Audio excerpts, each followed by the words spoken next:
அதாவது ஒருத்தவங்களை வந்து அளவுக்கு அதிகமாக புகழ்கிறாங்க, காரணமே இல்லாமல் புகழ்கிறாங்க. ஆனால் அவங்க செஞ்ச காரியம் வந்து சிறுசாக இருக்கும், ஆனால் புகழ்கிறது வந்து ரொம்ப பெருசாக இருக்கும். ஸோ அந்தமாரி இடத்துல என்ன சொல்லுவாங்கன்னா யூலஜிசின்னு சொல்லுவாங்க. எக்ஸாம்பிள் பார்த்திங்கன்னா the politician eulogised heavily their party workers, Order of the Star and Key of the Indian Ocean சொல்லிட்டு நம்ம மோடிஜிக்கு வந்து மொரிஷியஸ் கவர்மெண்ட் வந்து ஒரு அவார்டு கொடுத்துச்சு. ஸோ ஏற்கனவே மொரிஷியஸை பற்றி நம்ம ஏற்கனவே பழைய வீடியோவில் பார்த்துருப்போம். ஸோ இந்த கவர்மெண்ட் வந்து அந்த கவர்மெண்ட்டுக்குன்னு சொல்ல உயரிய விருதை வந்து நம்மளுக்கு நம்ம மோடிஜி, நம்மளோட பிரைம் மினிஸ்டர் மோடிஜிக்கு கொடுத்துருக்காங்க. இப்போ இந்தியாவுக்கு வந்து ஒரு ஃபாரினர்ஸ் வந்து விசிட்டுக்காகவோ இல்லை வேறு ஏதாவது பர்பஸ்க்காக வந்தாங்கன்னு வச்சுங்களேன், அவங்கள வந்து FRR1 சொல்லி ஒரு ஆஃபீஸ் இருக்குது. அது foreigners regional registration office.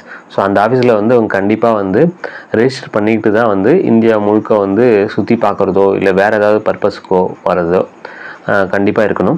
So இன்னொன்று பார்த்திங்கன்னா இப்போ இந்தியன்ஸ் வந்து அதாவது இந்தியாவில் வந்து நிறைய ஃபாரினர்ஸ் வந்துட்டுருக்காங்க. காரணம் வந்து ரெண்டு காரணம் இருக்குது.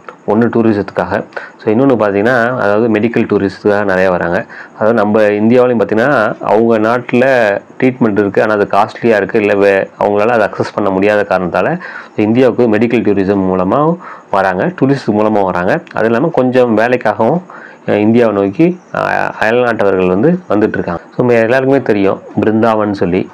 ஸோ அதேமாரி பார்த்திங்கன்னா இன்னொரு பிளேஸ் விருந்தாவன் ஒன்று இருக்குது. ஸோ இந்த விருந்தாவன் எங்கே இருக்குதுன்னு சொன்னால் உத்தரப்பிரதேசில் இருக்குது. ஸோ இது ஏன் நியூஸில் இப்போ வந்துச்சுன்னு சொன்னால், இந்த விருந்தாவனில் பார்த்திங்கன்னா ஃபுல்லாகவே வந்து விதவைகளில் தான் வந்து மட்டும்தான் அங்கே வாழ்வாங்க. ஸோ விதவைகளை ஒதுக்கி வச்சு ஸோ அங்கே இருப்பாங்க. ஸோ அவங்க வந்து ஹோலியை வந்து செலிப்ரேட் பண்ணுவாங்க, குறிப்பாக வந்து விருந்தாவனில். ஸோ விருந்தாவனில் இன்னொரு முக்கியமான ஒரு ஏன்ஷியன்ட் ஹிஸ்ட்ரி இருக்குது. எப்படி வந்து துவாரகா வந்து கிருஷ்ணர் ஆண்டாரோ அதேமாரி இப்போ தன்னோட பிள்ளை பருவத்தில் வந்து கிருஷ்ணர் வந்து இந்த விருந்தாவனில் தான் மேக்ஸிமம் டைம் ஸ்பெண்ட் பண்ணதாக சொல்லி புராண நூல்லெல்லாம் எழுதியிருக்காங்க.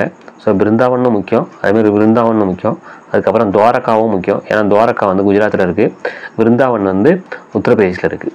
சாகர்னாவே என்ன அர்த்தம்னு சொன்னால் கடல்னு அர்த்தம். இந்த சாகருக்கு முன்னாடி பார்த்திங்கன்னா மொத்தம் 7 பெருங்கடல் இருக்குது. ஸோ இந்த மகாசாகர்னு சொல்லி ஒரு குழுமத்தை ஆரம்பிச்சிருக்காரு பிரைம் மினிஸ்டர் மோடிஜி. மகாசாகருக்கு என்ன ஃபுல் ஃபார்ம்னு சொன்னால், மகாசாகருக்கு எக்ஸாம்பிள் பார்த்திங்கன்னா அக்ரோனிம்னு சொல்லுவாங்க. ஏன்னா அந்த ஃபுல் ஃபார்முக்குள்ளே பார்த்திங்கன்னா அதாவது ஃபுல் ஃபார்மே ப்ரொனவுன்ஸ் பண்ணும் விதத்தில் அதுக்கு பின்னாடி இருந்துன்னு சொன்னால் அது அக்ரோனிம் சொல்லுவாங்க. மகாசாகருக்கு என்ன ஃபுல் ஃபார்ம் சொன்னால் maritime heads for active security and growth of all region. So அதான் மகாசாகருக்கு ஃபுல் ஃபார்ம். ஸோ இது ஒரு குழுமம், இது நம்மளோட பிரைம் மினிஸ்டர் மோடிஜியாக ஆரம்பிக்கப்பட்டது. அதாவது இந்தியன் ஓஷன் சுற்றி இருக்கிற நாடுகள் வந்து இந்தியா கூட சேர்ந்து தன்னோட கோஆப்ரேஷன் இன் வேரியஸ் ஃபீல்ட்ஸை வந்து அச்சீவ் பண்ணால் வந்து அது மகாசாகரோட அப்ஜெக்டிவாக இருக்குது.